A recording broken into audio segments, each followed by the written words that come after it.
Greetings, and good afternoon, Juneteenth family. Welcome to another weekly edition of our Lunch and Learn. E is exhaling, having an opportunity to breathe, to rest, to refill yourself and rejuvenate yourself, because no one can pour from an empty cup. As you evolve and become more of yourself, you begin to attract the people that are there for you. Amen. So everything you need is in the space. You have to learn from your mistakes. Once you make a mistake, sit down, recoup, and then start over. And once you do that, you say, I got that. See, Juneteenth means to me, I would definitely say empowerment and education. When I experienced it, like just coming together and, being a part of something bigger than myself, and A new start, starting a new chapter, opportunity, new beginnings, all of that.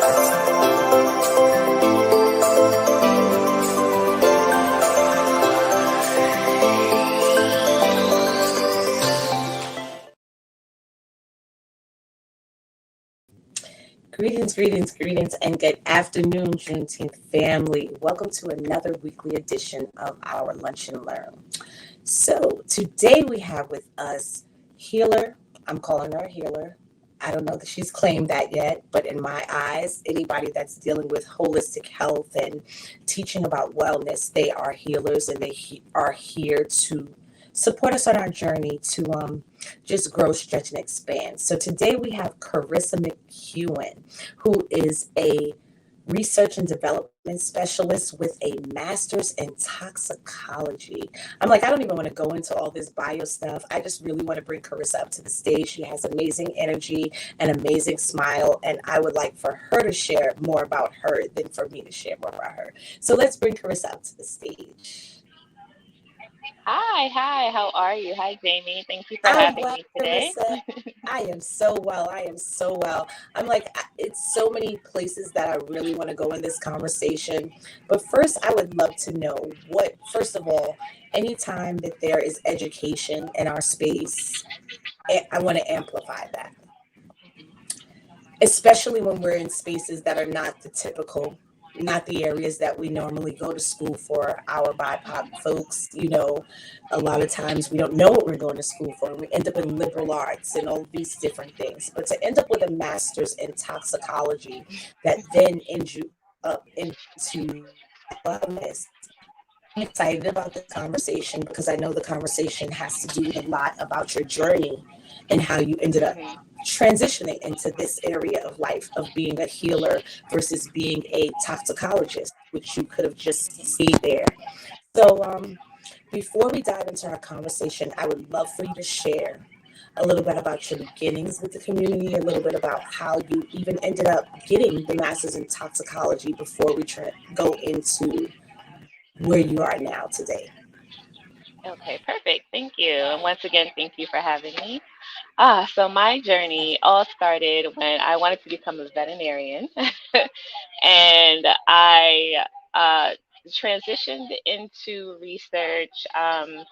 My college wanted us to know all the different possibilities we had with our degree.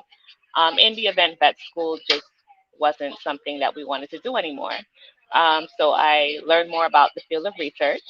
And in learning in my field, in my position, toxicology came about, and I was just fascinated about how everything around us is essentially toxic.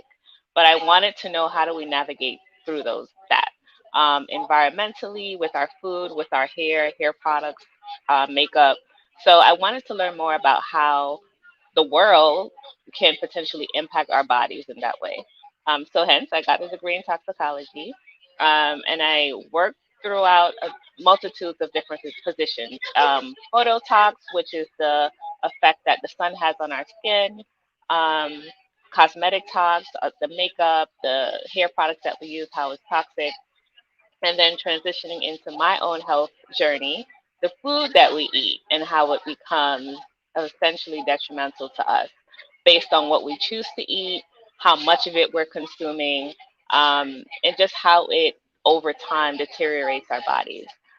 So that catapulted me into where I am today, creating holistic and herbal blends for people within our community, teaching them how to heal themselves, teaching them to explore different options for themselves on how to reverse certain illnesses or just take control of their health and wellness. Wow, I love that. Because you hear toxicology and you don't always open your mind and expand to all the areas and the different places and spaces. And over this last, I would say, what, 20 years maybe, the world has shifted into this space of, first of all, I say it started with infomercials. Hmm. Do you experience so and so? Have you used so and so? Yes. Call this number.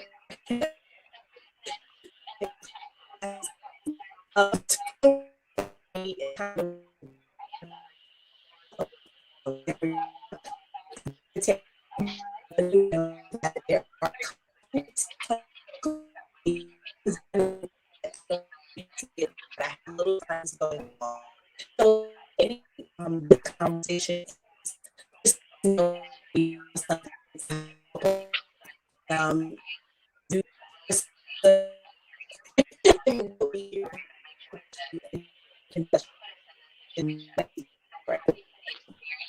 Um, Sorry, Jamie, you're breaking up on my end a little bit. Can you hear me clearly?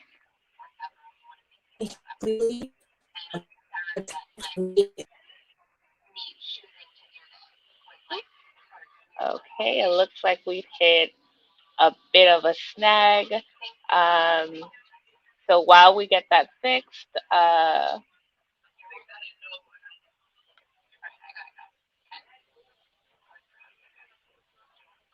okay, let's see. Okay, seems like we've hit a bit of a snag. So Jamie should be back. Oh, here she is.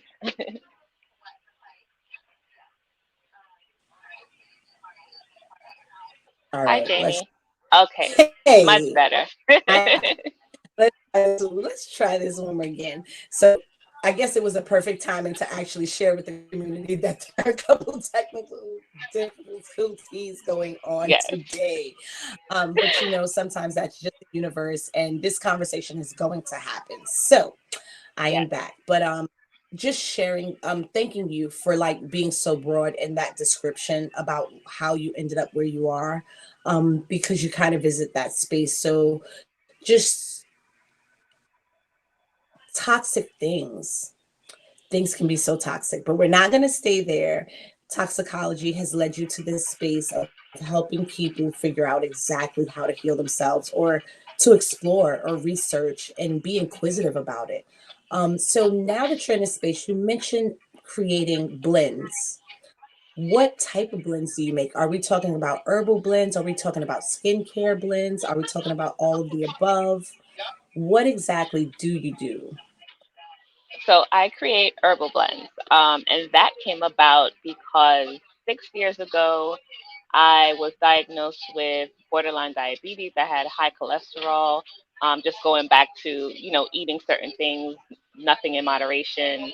Not being aware of what I'm putting into my body. So these issues started to come up. Um, I took it very seriously because that isn't a history in my family. So I just wanted that to start and end with me. And then a year after that, I was diagnosed with fibroids. And for those of you who don't know what fibroids are, they're like very big uterine cysts. They're benign that form in the womb area of a woman, and they cause a lot of issues. They can be very painful. It causes a lot of bleeding during that time of the month. It really impacts a woman's quality of life um, altogether. And so when I went to my doctor, I wanted to know what my options were. I am not a mother yet, so a hysterectomy was not in that just wasn't on the table, and they were kind of leading me toward that. And I said, well, no. What are the alternatives? I knew there were healthier and more holistic ways to shrink them. And she just kept telling me like, well, no, just let me know when you're ready for surgery, and that's pretty much the only way you can get rid of them. And so I put my scientist hat on. I'm like, well, no, no, no. I'm going to research how I'm going to shrink this myself and how I'm going to heal my body. Because there's something wrong. There's something that I'm doing that isn't working for me, and I need to pinpoint that. And from there, I just started doing just research on herbs. My family are from the islands, Trinidad and Tobago. So I'm very much aware of, having the bush tea and growing up on all the organic things. So just understanding what herbs I needed for myself to help to shrink these fibroids and help to get me back on track.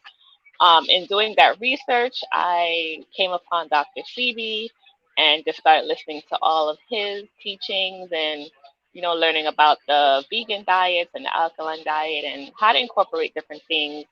And I just wanted that to work for me.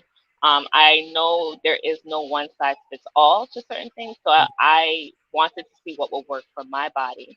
And then from there, I made different types of herbal blends. I would try them. Like I was literally running a study on myself to see what would work.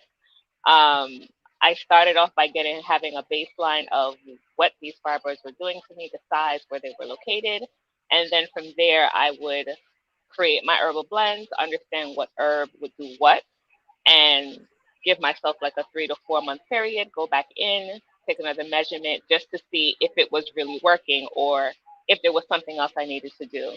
And of course, in addition to that, I had to change my diet. So that was a huge part of healing myself and helping myself throughout this journey as well. Wow. So I guess the next question that comes up for me is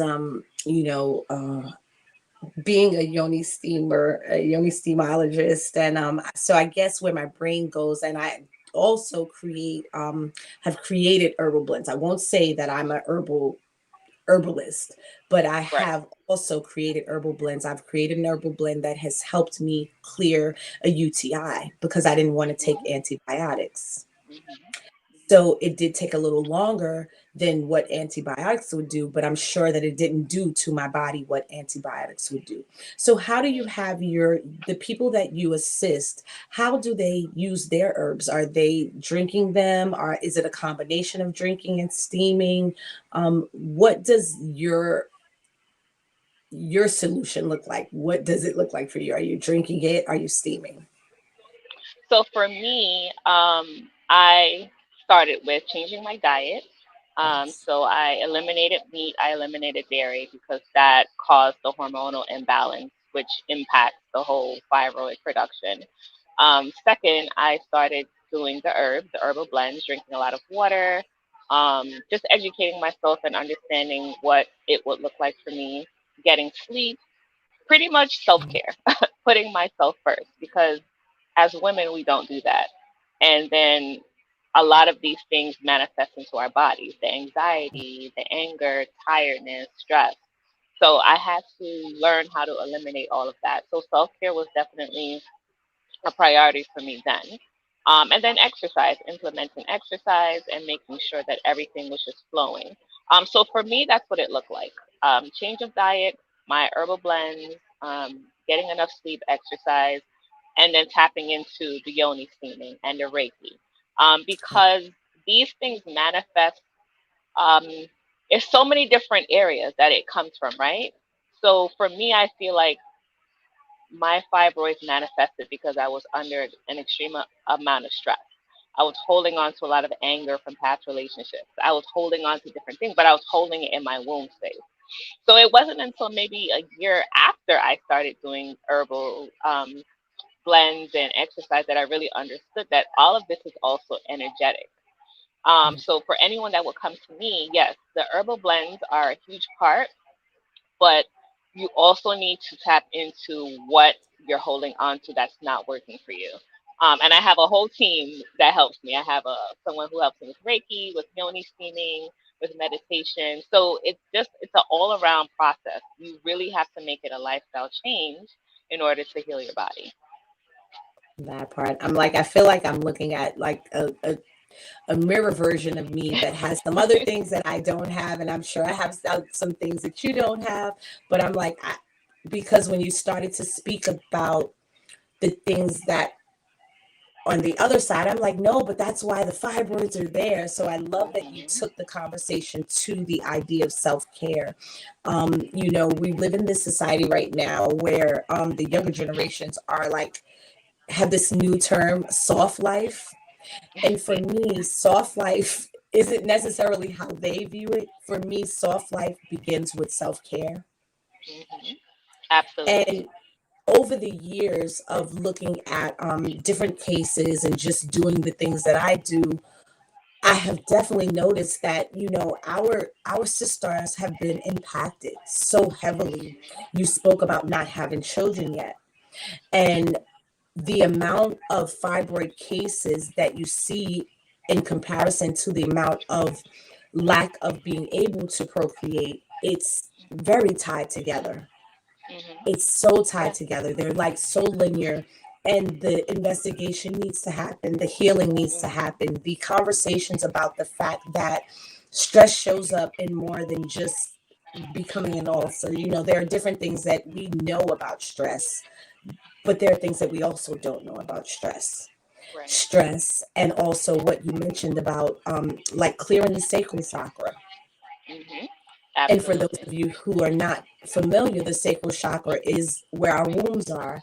And for both women and men, we carry things there. Men, it's a little different because they don't have a womb, but they still have a sacral chakra, and it still lands in that space. So when you are hurt, when you're upset, when you're disappointed, when you are just worrying too much, all of those different energies, they reside there.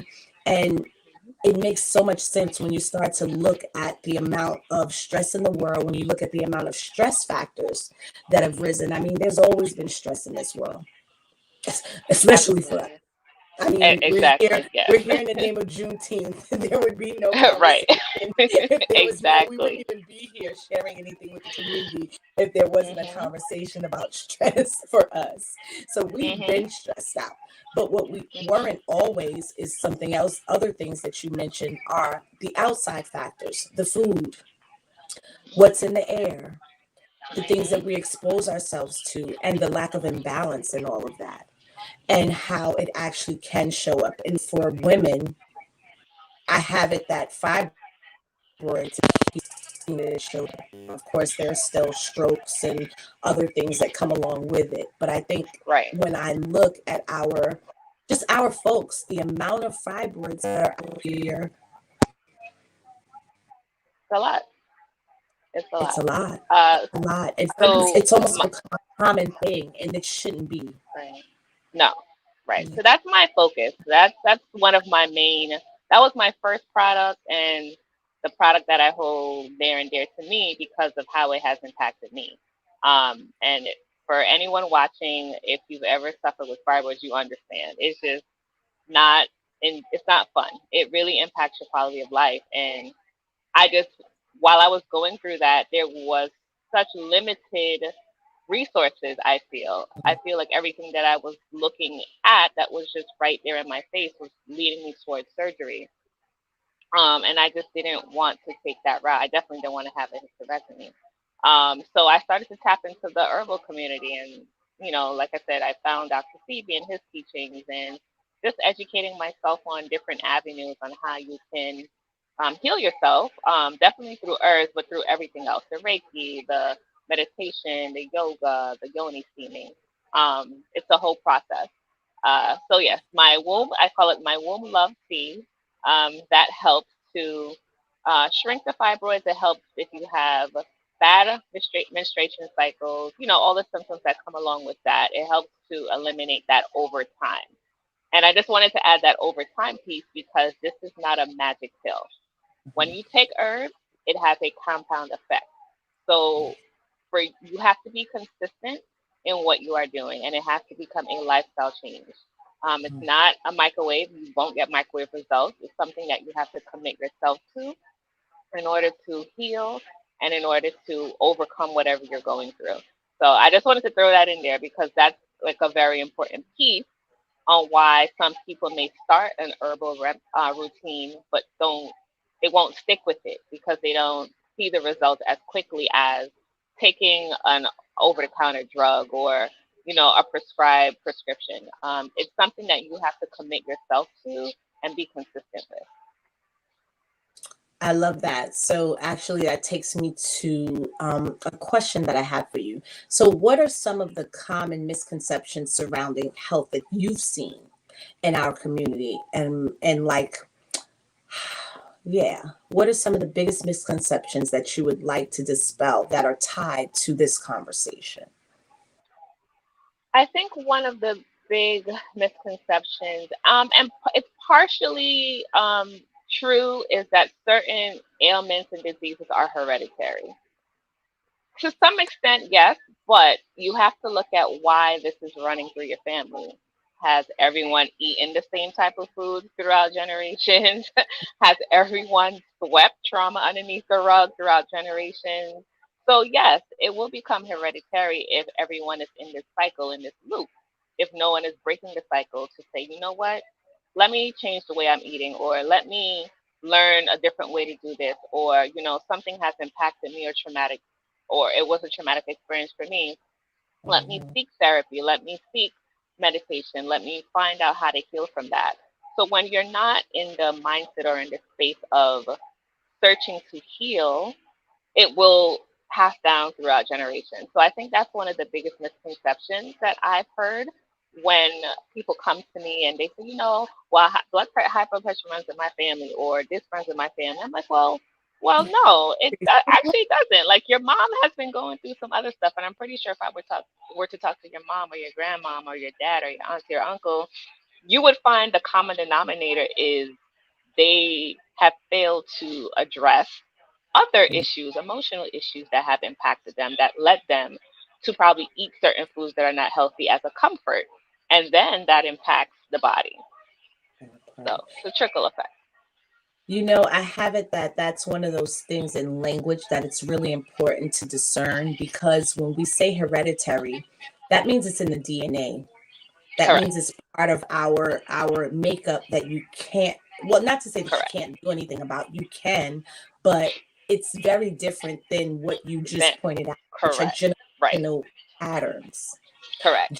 Generational traumas and patterns. And that's actually that's my passion, is dispelling those and getting rid of them, whether they are health wise, trauma wise, and things like that. But there's definitely a huge need to really differentiate between what's hereditary and what's just a generational pattern, because it will definitely help you get to the source of what is actually going on for us. And that can applies to so many areas. So I love that in your practice that's where you take people and that you help them see that, yeah, it's just a story.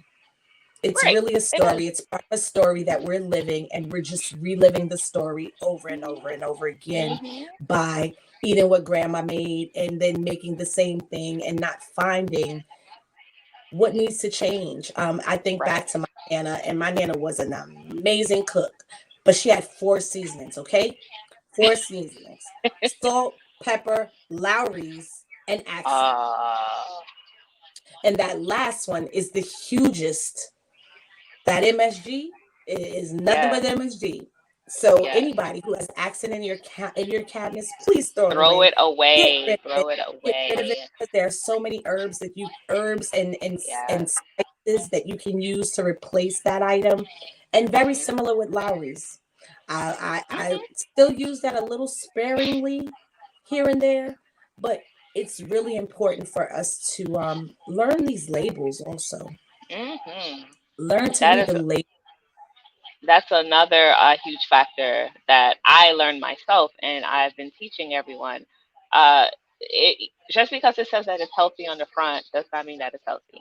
You gotta read at the side or in the back to see what's inside of it. A lot of people have that. That's another misconception that they think because it Organic. says Like, gluten don't let free, me it have says the organic organic. color. I'm like, it's so funny. I was at work yesterday and I was having a conversation with a woman who was sharing about her 18-year-old daughter who cooks for the house sometimes and how she's on her clean journey and how she went out and spent $150 on one meal. And she was, so the mother came home and was like, but did she get everything? There were some things that she didn't even get, but the bill was Wow. $150. And it was because, and she said, yeah, she likes to buy organic. And in my head, I said, I'm at work. Mm-mm. This is not the time and place to have this exact conversation, but we'll connect again.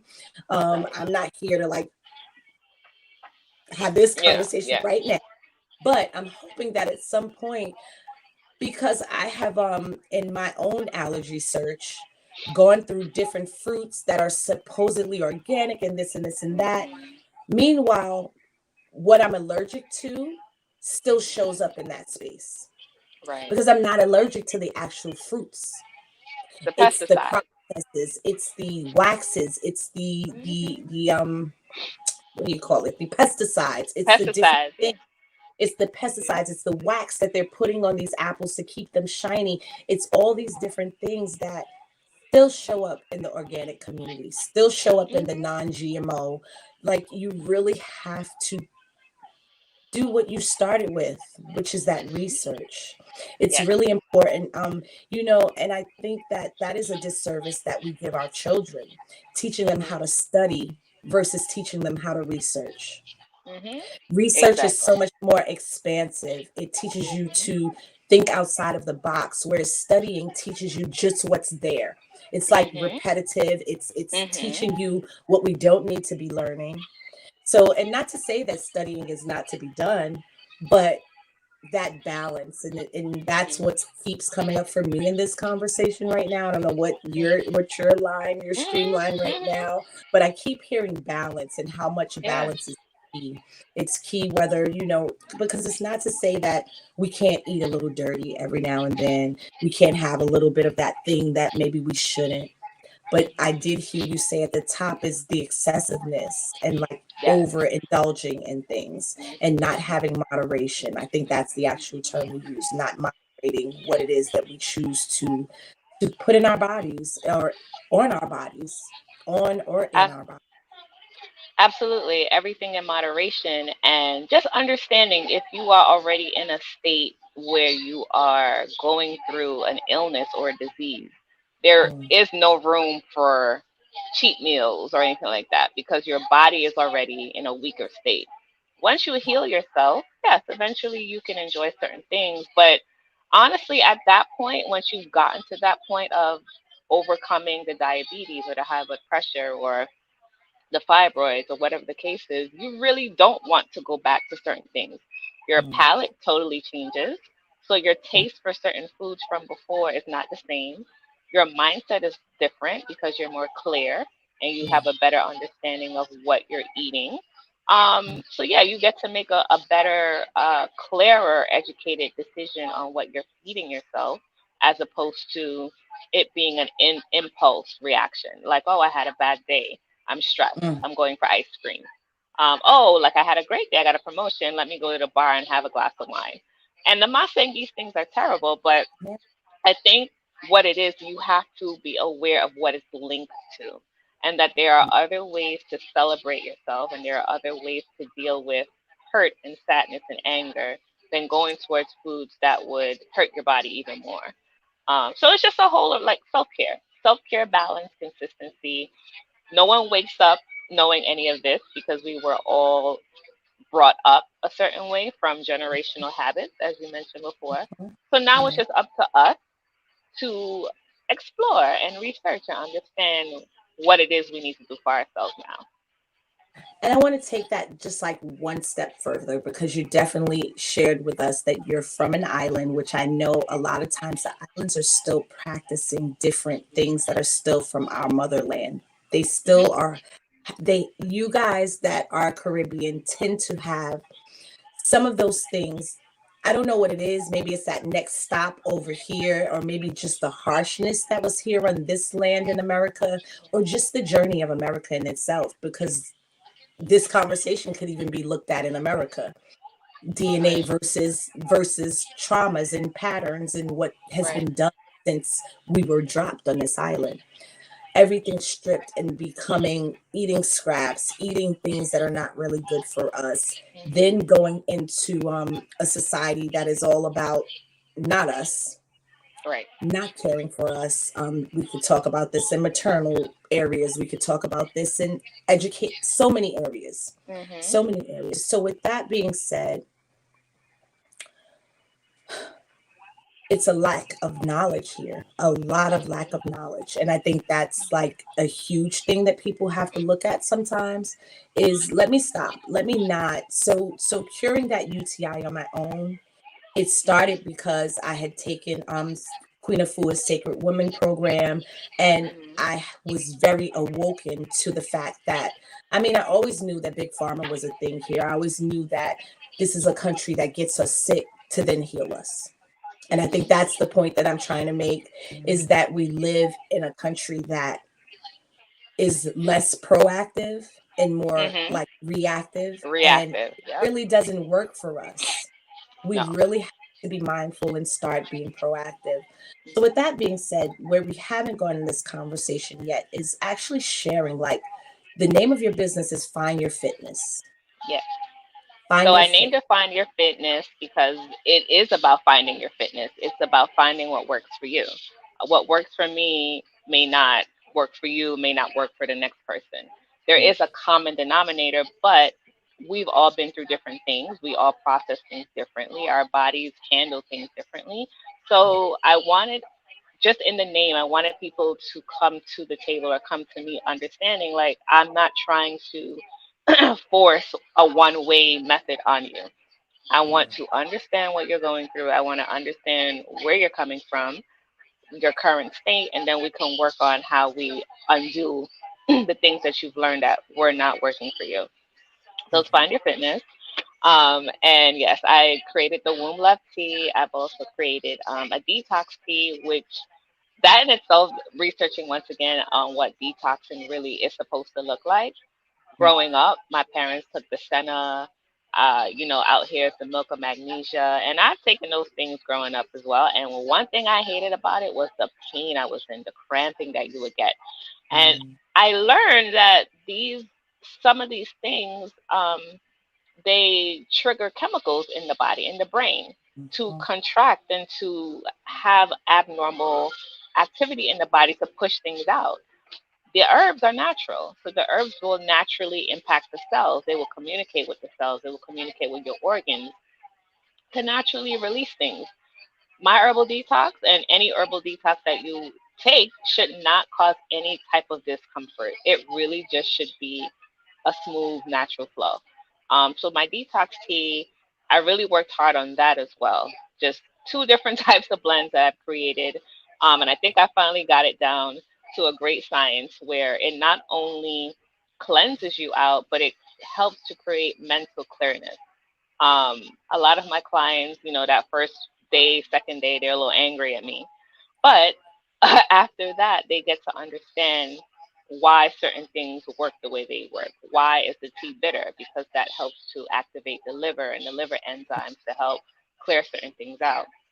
So it's just a fun process in teaching people why my teas taste the way they do or why certain herbs are in them. Um, Yeah. it's not because I want to make something that doesn't taste good. It's just that the body responds to it in a certain way. Um, and then I also have my tranquility tea just to help people with anxiety, people who cannot sleep. just to calm the nervous system down. So yeah, I'm very excited about my line. I'm very excited about growing my brand.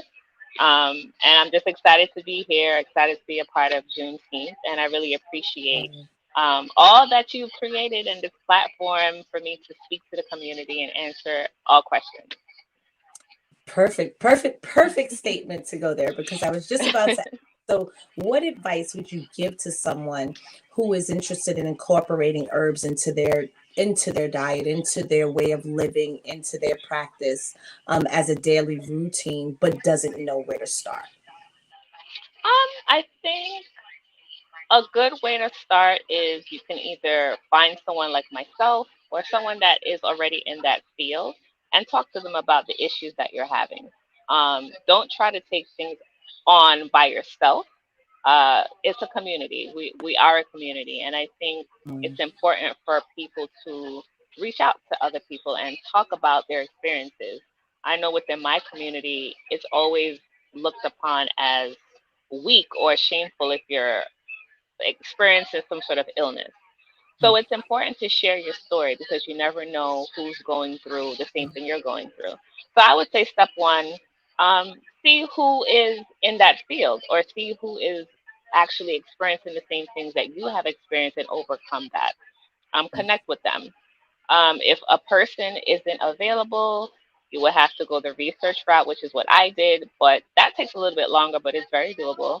So you start Googling and, just learning about different things, going on YouTube, listening to other people's stories if you don't have someone close to you that you can talk to. That also helped me as well. Just hearing other women's stories who were going through the same thing I was going through and what did they do. And from there, you just learn along the way. But contact me. I'm always here to help. And I guide everyone through what they need to do. And if it's something that I'm not familiar with, I do the research for them, connect with other peers, and get them the help that is needed. Got you. I love that. So, what are some of the biggest obstacles that you see for our community, for the women in our community, um, when it comes to just like achieving and maintaining a healthy lifestyle? Because I know you've mentioned more than once how important it is to like create this as a habit, make it a daily routine, like not just do it once and then think that it's going to fix something, understanding that it's a journey, understanding that it's not big pharma, it's not antibiotics, it's not going to be gone in 3 to 5 days. Um, what do you find are some of the biggest obstacles in our community for women to see that and actually stay on course? Um, I think one of the biggest obstacles are the fact that it is in fact a compound effect. It's not something that's overnight. So there are certain. So I'll speak to fibroids. Dealing with that, you want something quick. So with the doctors telling you, hey, this is the only way to go. You know, don't take that. They'll just come back. Or yeah, do the surgery, but they'll come back anyway. It's very discouraging. And I'll speak to that's how I felt. So that is the biggest obstacle, having people who are not educated or who are not open minded to the alternatives to really help you and to talk to you about how to navigate through that space and how to heal yourself and walking you through, okay, this is what you're going to go through. So the support, having that support, that's a big obstacle because a lot of the doctors, and I'm not knocking doctors, don't anyone come to me, not knocking doctors, but they are not taught the alternatives. They are taught the medical science, which sometimes it works, but if you're not getting to the root of the problem, it's always going to come back. So for me, it's just like putting a big band-aid on something. So I think like just the information is the biggest obstacle for women and for our community that we can't heal ourselves, that, oh, once you get to a certain age, that's it. Things are just going to go downhill. No, you can heal yourself absolutely. You can take care of yourself through herbs. It just takes consistency, understanding, and a different type of mindset and lifestyle. Yeah.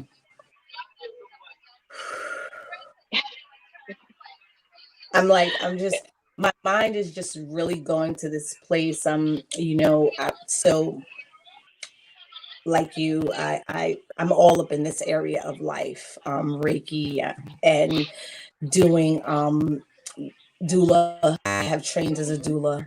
And during that process, I think that that was when I was really just awoken to how important it is to you mentioned not knocking doctors, and we definitely are not doing that in this space. And we have one that shows up for us very often, a gentleman who is all about my favorite type of doctors these days, and there are many of them that are coming up and starting to incorporate and learn, is that combination and that mixture of our Hmm. medicine with Western medicine, and Yes. really the understanding that they both have major value. We have had generations and generations and generations and decades and years and BCs and everything of people living through, maybe of course, if it's a plague, no, we that's lost, but that's something a little larger than just everyday living. But Right. the combination of both, like, I find that for me, in my mind, it's the Western medicine that kind of can help with the plagues. But with our everyday living, our everyday support, how we keep our bodies healthy, vital, how we Hmm. go into older age and we see these 80-year-old women, these 90-year-old women that are still, or and men, sorry, don't mean Hmm. to leave you guys out, but I'm a girl's girl. And I'm just thinking about the women that I've seen that are like 80 doing marathons, or in their Hmm. 90s picking up things that they've never done before.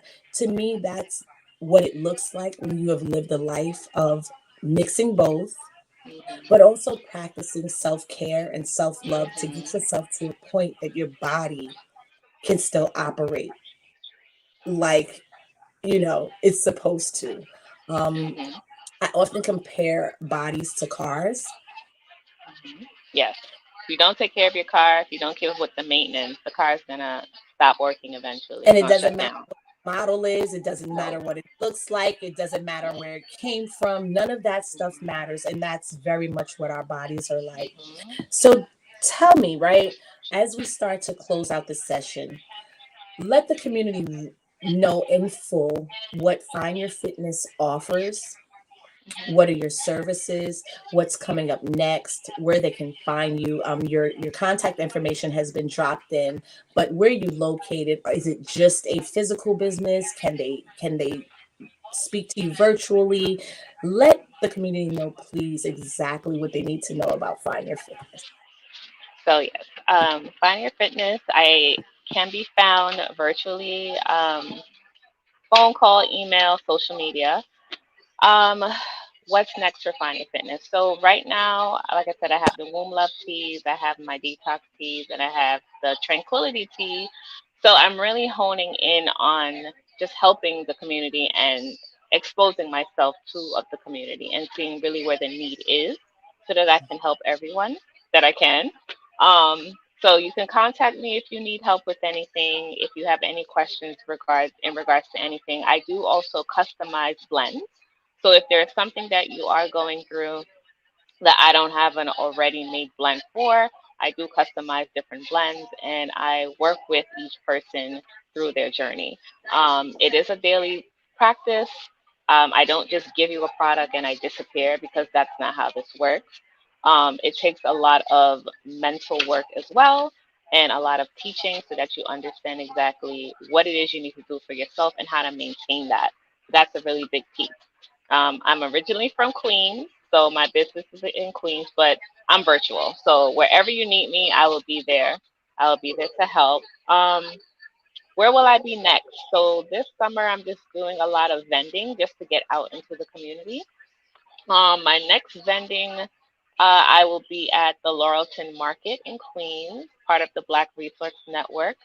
So they have a farmers market every Saturday. So I'll be there on July 22nd. And after that, I will be at another street festival in Brooklyn. I can't remember the name right now, but I will update everyone on that. So yeah, so right now I'm getting out into the community, seeing where the problems are, answering questions, and sharing my experiences with people in hopes that I can help them and reverse whatever issues they're having and just live a happy, full, and healthy life. I love that. I love that. Okay, so would you also share with the community? I have two last questions.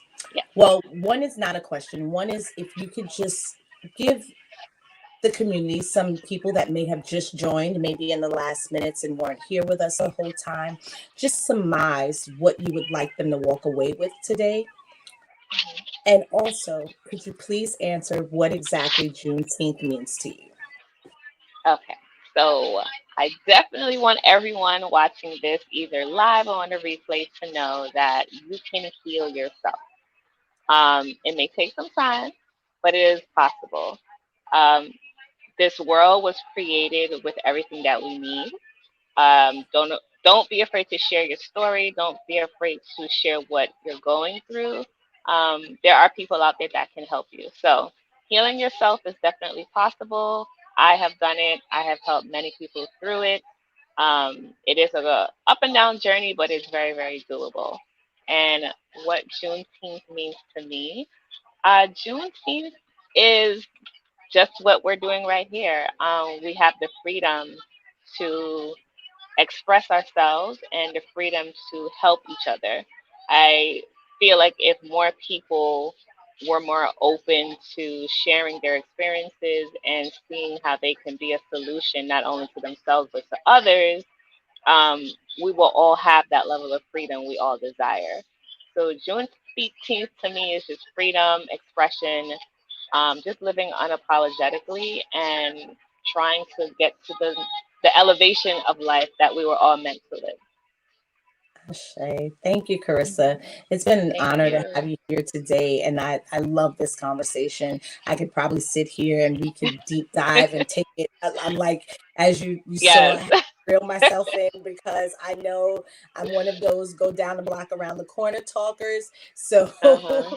this, It's but so this many different avenues that you can go into with this car. It's so much because so it's many. just not a one track thing, but it's a I'm conversation like, that's the needed. post came up for me. I'm like, it's so many, just mental health, all of it. It's so Hmm. big, so large. Thank you for doing your part. Thank you for Thank giving to you. the world. Thank you for being here with us. And I will see you very shortly behind stage. Thank you so much, Janie. Thank you for this opportunity. And thank you all for tuning in. Okay. All right, community. Thank you for being here with us today. I hope you guys really enjoyed this conversation as much as I did. I hope that you will reach out to Corissa like I will be reaching out to her. Because just because you're up to something doesn't mean that you're as in depth as the next person. We can always learn from each other. We can always share with each other and keep healing with each other. So for next week, we have Carolyn Lockwood. She'll be here with us, sharing about why she started and how she continued the legacy taped in her memories of the choice she took coming to this country that gave her grandmother discovery of cultures, teaching how plants have us together. So it sounds like I didn't write that, you guys. And so it's not flowing off the tongue for me the way that it should. But what I'm hearing is that it's going to be another conversation about more things that are from the earth. So be here or be square. Go subscribe and like, follow, watch the replay, share the replay. And thank you for being here with us. We appreciate you so much. See you next week.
Greetings, and good afternoon, Juneteenth family.